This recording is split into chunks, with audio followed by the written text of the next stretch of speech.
Hello, fellow travelers, and welcome to Versus Stars Podcast, third season. How my loyal listeners, thank you for continued support. And remember, click that subscribe button, everybody. This is the second part of the Declan Shalvey interview. We will be discussing Alien from Marvel Comics.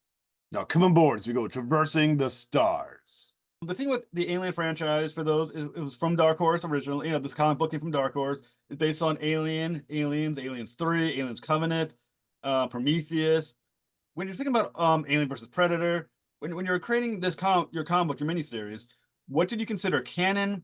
There's also another prequel series I think coming out for it as well, a prequel movie. What did you consider canon? What were you told has to be canon? What did you decide to just kick it to the side and say, I'm not worrying about this whatsoever. This isn't my thing. I can't really do the latter because if they ultimately say no, you can't, then you can't. You know, I would say 20th were more protective. Not protective is the word I'm looking for, I guess. Um, they combed over things way more than say Warner Brothers had been with Thundercats. So I had that was a different back and forth. It's not too bad. I'm generally somebody who doesn't mind limitations because they force me to make more decisive moves when you have basically a totally open playbook, like kind of with Thundercats. It can be very hard to make decisions sometimes. So with I think with Alien, well, what I did is I just rewatched the first two films and I'm finished in the book now, so I can kind of say, and I watched a couple that I didn't like and I tried to figure out what made a good one and what made a bad installment in the story. As in, what did I not want to do and what did I want to do? And I decided I figured out what my approach was, and that was in my pitch, and that was all fine. So I basically worked with the first two films, but like if you read the whole series, you can see there's a nod in there to Alien 3. There's a nod in there to Alien 4. There's a nod in there to even the previous Marvel comics. So I basically told a contained story that was away from everything else. But, if you're a big fan or if you pay attention, you can see little nods. So I kind of treated it like it was all, because it is all in continuity as far as 20th are concerned. The stuff like there was pitches I had for stuff, but it turns out there was a similar story in the Dark Horse comics that I didn't know about. So to be fair to 20th, they really do know their lore. And if I think there was a few things I had in there, they're like, you can't do that because in this novel, yada yada yada. So to be fair, I say they're protective, but like they also are paying attentive. They're definitely paying attention.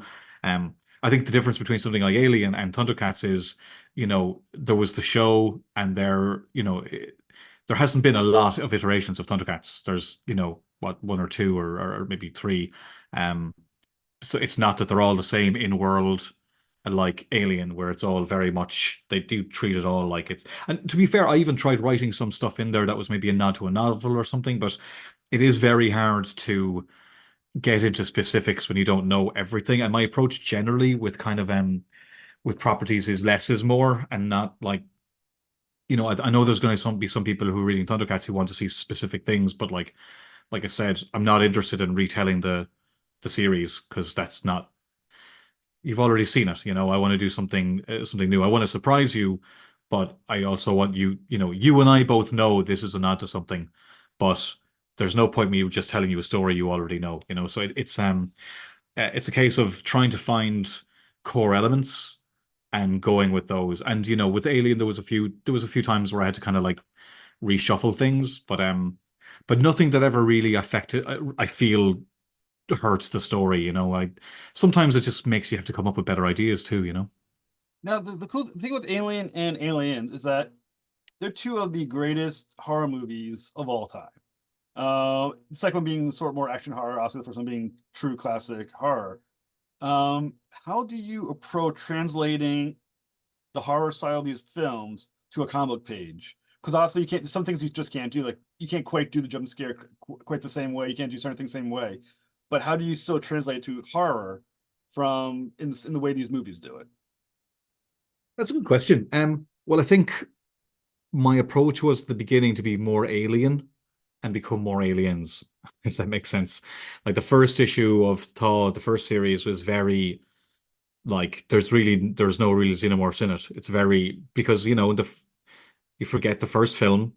There's very little footage of the actual xenomorph. Not seeing something is scarier than seeing something. But so I that was my approach. But at the same time, I knew if I was drawing this book, I want to draw some feckin' xenomorphs. So it's the balance between, and again, it's a visual thing. It's like I know if I was drawing it, I want to draw the thing, but I know as from a story point of view, you need to build towards it in order to kind of like earn it. So you don't get jump scares in comics, but you do get a release of tension. You know, that's works with horror, and I think that works with comics too, is the build up to something and then the release.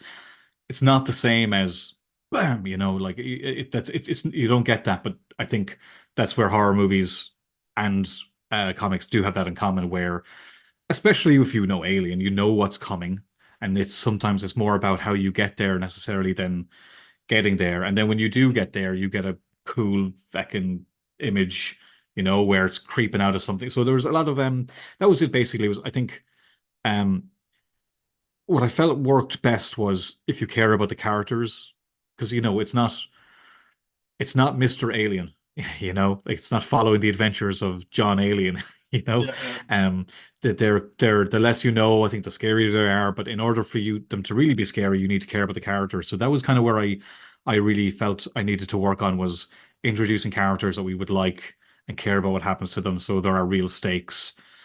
Because yeah, the you want to use the threat of the alien as the motivating factor going through the story. So yeah, because that was a tough thing, is figuring out how to do that. But um, I think it worked because and that release, like I said, a lot of it is like tension or a mouth coming towards you, and then you don't have a jump cut, but you do have a page turn, and the page turn does do a lot of work for you. So I think like I said again, I think because I have a fairly good sense of the visual aspect of how to tell a story in comics, it some of it just kind of came naturally to me, I think, and it wasn't. I'm not saying it as a way to compliment myself. I just think I was fortunate in that way. I think it's harder for some people, but having drawn so many comics over the years, I feel like I have a good sense of the language and pacing. Well, I think one interesting thing you're doing with the Alien miniseries is that you're providing the art for the backstories, the Oh flashbacks, yeah. Hmm. and the artist Andrea Brocardo Ricardo. Ricardo is Mhm. doing the ones in the present. So when you're so kind of talk me through the thought process of doing that. How did you make it singular to your own style, but at the same time they can't look so different that's like, wow, this one's anime in this universe. Why did they suddenly change, exactly how everything looks? I mean, how did you make that work? And how does that allow you to maybe alter the feel, the atmosphere, or um, maybe even the pacing for having different artists doing different timeline, flashback versus present? Well, it's out of necessity, basically. Andrea is a very, very good, talented, fast artist, but with the way the schedule was, the editor realized we would either need to get a fill-in artist to make the schedule, or try and build that into the story. So that's Andrea. I'm a big proponent of the artist drawing all the issues if possible. I know I like it when if I get collections, I don't really like fill-ins. Sometimes it's really cool, but in general, I like the artist have done the whole thing, Hmm. probably because I'm an artist. And I also like the consistency, all the story art. My favorite comics are the ones that are all one volume. Um, but it was because Andrea did a great job of the first one. He hit all his deadlines. He wasn't the problem at all. It was just schedule was getting tighter the closer he got to the end. And editor Sarah Brunstad kind of suggested maybe getting another artist to do like another scene. I don't think she suggested, didn't think she said flashback, but I had an idea. So I want to be careful now because I don't know. I don't think I've heard. Okay, I can't say yet because you don't know. You've read it so far, right? The first two issues are out. The third one Okay, comes out Wednesday, I think. that's right. Yeah, this Wednesday. Yeah. Okay, so you don't know why there's flashbacks yet. Okay, Correct. sorry. Okay, okay. So you will find out why. Um, and I had that idea for that story um, at one stage. So when I realized that we would need another artist, I was working on my own book at Image called Old Dog that I write and draw. and I was really tired, like was exhausted after doing everything on that book. And I realized I'm not booked for anything, and we need another artist. And I had this idea for the story, and I realized, well, I could just, I basically I basically hired myself. um, I think actually Sarah had asked if I would draw the annual if I'd have an interest. I was interested in drawing the annual, but just timing wise, it didn't work out. So then when I realized we needed another artist, I much liked the idea of having on the cover my name and Andrea's name and not having to add anybody else. So even though I'm drawing it, some of it might, it still feels like it's the same team, even though there's another artist. So I liked that.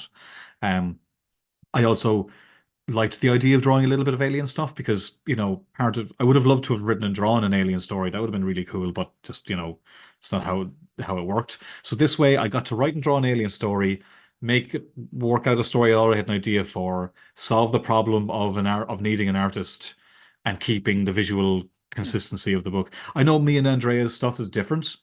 And I colored myself too, so the palette's a little bit different, but I definitely um, like I didn't change my style for Andrea or anything, but Andrea's faces are a little bit different to mine, but he's actually, I mean, his attention to detail is incredible.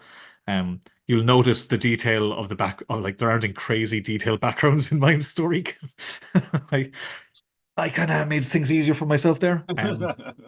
But and you can also see like in the next issue, there's like this big drawing of a xenomorph. I gave myself cool things to draw. I gave myself a chest burster scene, so I got to have my cake and eat it a little bit.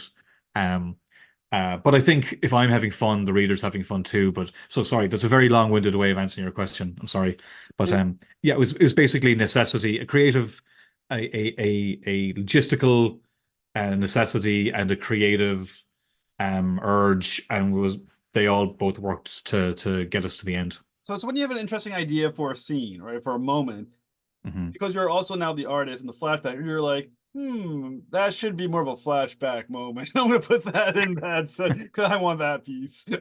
Well, no, it was more, the flashback is always, I think, what was it? It's basically a fifth of the issue. So the first issue was 30 pages. So I think I did six, no, yeah, 6 pages. And all the other ones, I'm only doing 4 pages. So it's not really that much.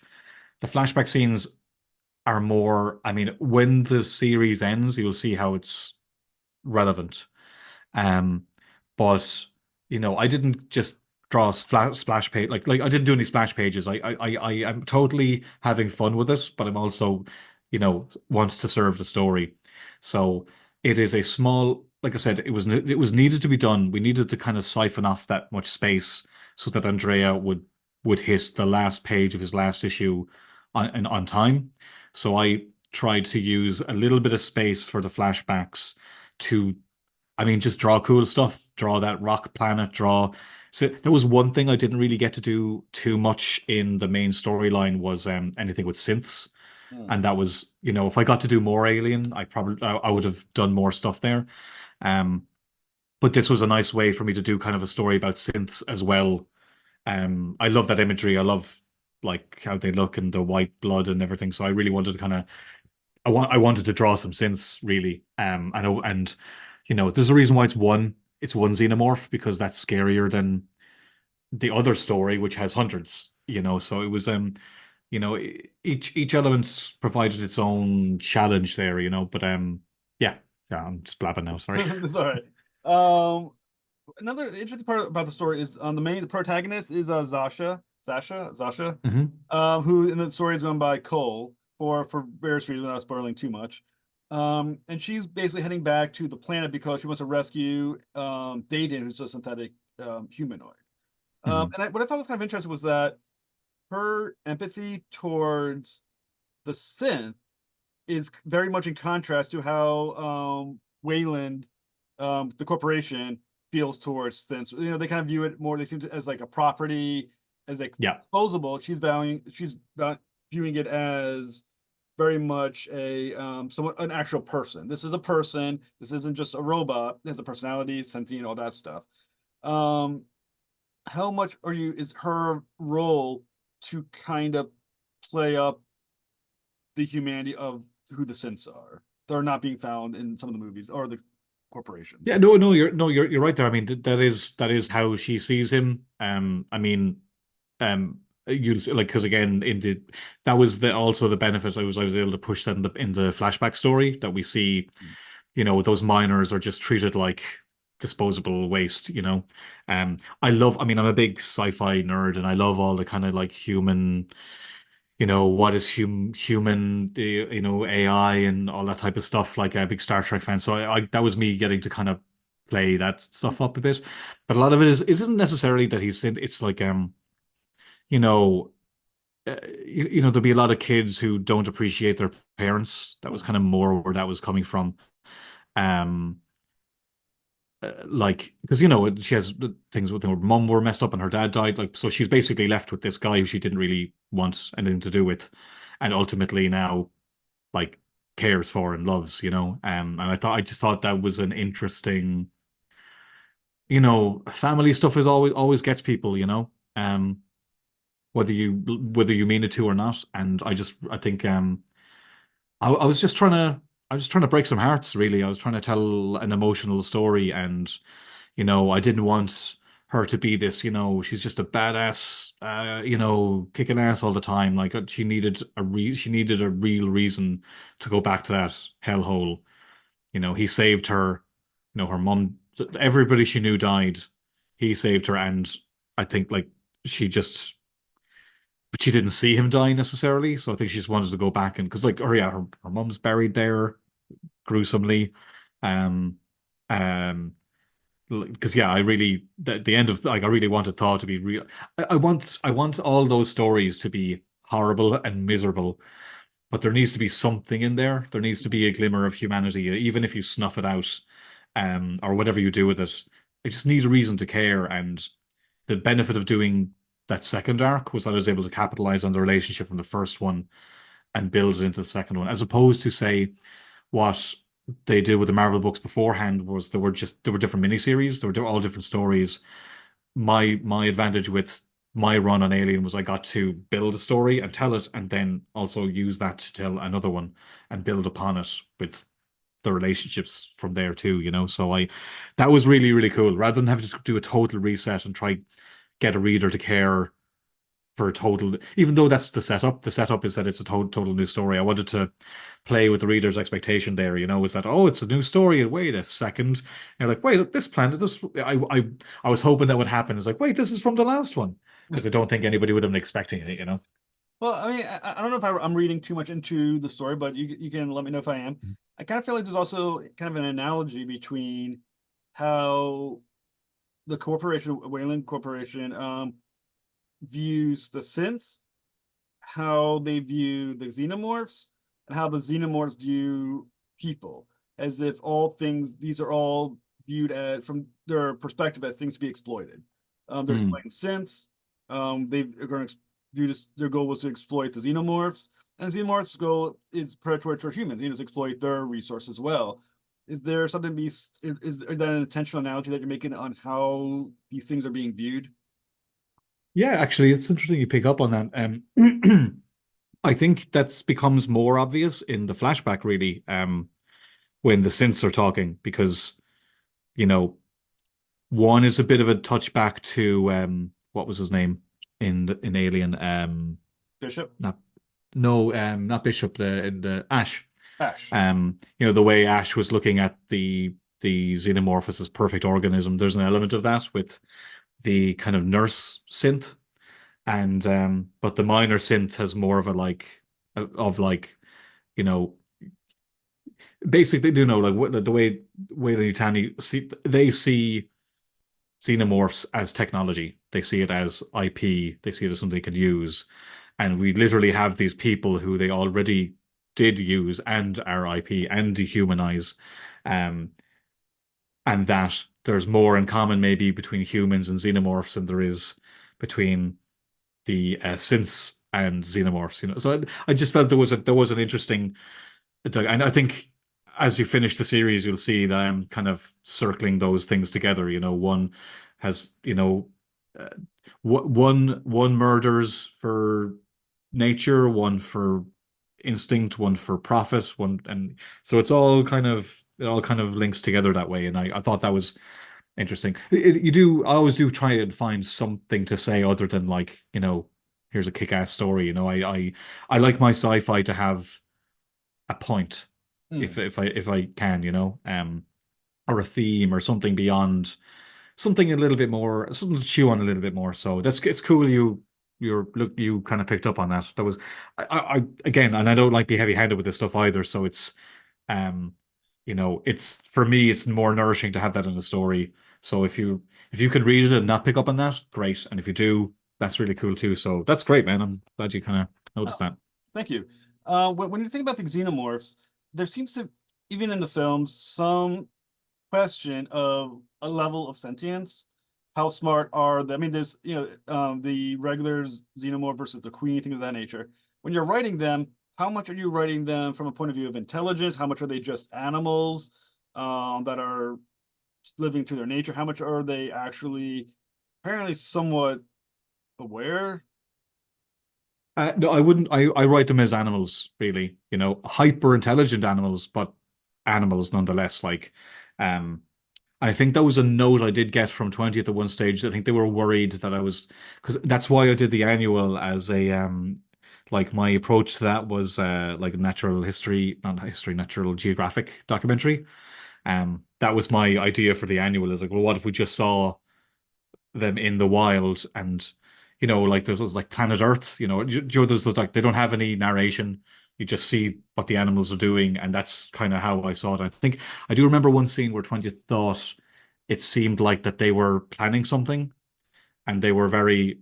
I think they were worried that that's what I was doing, but it wasn't. My thinking was they plan as much as like a herd of lions do. They don't really plan. They have patterns of attack because that's just in their nature. And Hmm. because I think that's scarier.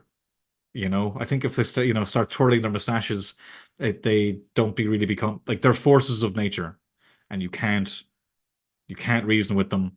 They're unstoppable.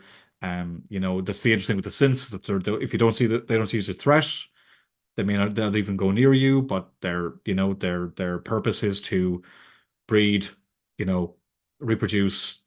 You know, it I definitely don't see them as like um not unconscious, but not having consciousness, but they're wild tigers is kind of how I saw it. Now, you're introducing a pale xenomorph in the series as well. So, can you tell us a little bit about the pale xenomorph? And the other thing about the xenomorphs is that they sometimes take on a little bit of the characteristics of what birthed them. If you know what I'm saying, Yeah. exploding from their stomach, stuff like that. Are we also going to see what the nature of the thing that birthed the pale xenomorph? Well, did you read the annual or did you see the? I read only the first two issues of the miniseries so far. Okay, so there was an annual beforehand that shows that. Oh, okay, okay. So the Alien annual, which came out in October, that's a 30-page one shot. There's no dialogue, there's no narration. It's just an old ship lands on the ice planet about 100 years ago, and there was xenomorphs on it, and then the creatures um there are creatures who are originally on the planet, and the xenomorphs attack them, and from them come the white ones. So if you've read Thaw and you've read the annual, now that you've read the annual, the annual takes place before Thaw, where you see how that creature started. So that was the whole thing, man. I had to work out the whole gestation, how it worked. Like 20th were very, very particular about. Like to me, I was just kind of like, they're monsters. They're in space. I mean, that'll be fun. We'll just do this. And they were like, no, no, no, no. How does this work? And how did they come to be here? I'm like, oh, right. I actually have to figure all that out, do I? Oh God. So they were very, very particular about that. So yeah. So if you do want to know more, there's the annual that came out in October that explains that shows where they came from. So, this is a Fortune miniseries. Are there plans to develop this further beyond the miniseries? Like, anything you're signed for, like in ongoing or more miniseries after this? No, I'm done after the next issue. So I'm not sure what Marvel's plans are, but that's my stint done. But I mean, I knew I was told I was offered 10 issues going in. I was hoping maybe I get to do more because I really do like writing in that universe. It's a cool place to tell thrilling stories. Like that isn't superheroes. You can, getting to swear in a Marvel comic was really, really weird. Um, but no, I really, really enjoyed it. But like, I'm not sure. Really don't know what they're doing next. But like, they didn't seem to be doing another miniseries in the same fashion. So I got to tell the story I pitched. So I'm really, really happy with that. I would have liked to have done more, but I like, it's not me. I think they've got different plans. So we'll see what happens there. So what can you tease about the I guess the final issue of the series? Because technically, by the time this is out, they already would have seen the third issue. So what can you tease about the final issue of this series? Hmm. The, oh, well, everything falls apart because it's an alien story. Um, a lot of people die. Um, but in interesting ways. I think what'll happen is it'll come together, the flashback story and like why we're seeing the flashback story and how it's connected to what's happening right now will sew together. Hmm. And we learn more about Jun Yutani and why he's there. You know, there's more to him than meets the eye as well. And yeah, just lots of really just proper like the issue that'll be out just after that's coming out this week that'll be just out. Things really ramp up and in the last issue everything just falls apart and it's a total disaster. But I think Alien fans are happy to read that. So you got Aliens completing, you got Thundercats launching. What's next for you beyond that? Oh man, I'm pitching a thing to Marvel at the moment. I'm not sure if it's happening yet because it's pitching, but I think it will be. So if that happens, I'll be writing and drawing something there for the first half of the year. I'm also working on my creator-owned book called Old Dog at Image Comics. The first volume is out now. If you want to go pick it up, everybody reading. It's kind of like a spy. I call it a spy-fi action adventure. But if you like Alien, I think you'd like it. It's kind of like a weird Nick Fury uh um super spy book. But I write and draw and color that. That has been my real baby for the last year while I was working on Alien. But there's that, and what the hell else? I just covers. Um, I've got a thing coming out. I don't think I can say what it is yet. That's only me Uh, and you. yeah, yeah, exactly. No, I am. There's a. I'm doing a story for a short story for a big anthology book, but it hasn't been announced yet, so I can't say. But so I'm working on that at the moment. Um, and yeah, just covers all over the place. So I'm plenty busy. I would say if I might plug something else, Time Before Time was a crime sci-fi show, a series I've been co-writing at Image. The fifth volume is out the beginning of February. So the volumes 1 to 5 of that. That's been like a really big project of mine for the last few years. So yeah, that's kind of everything coming out in the next couple of months.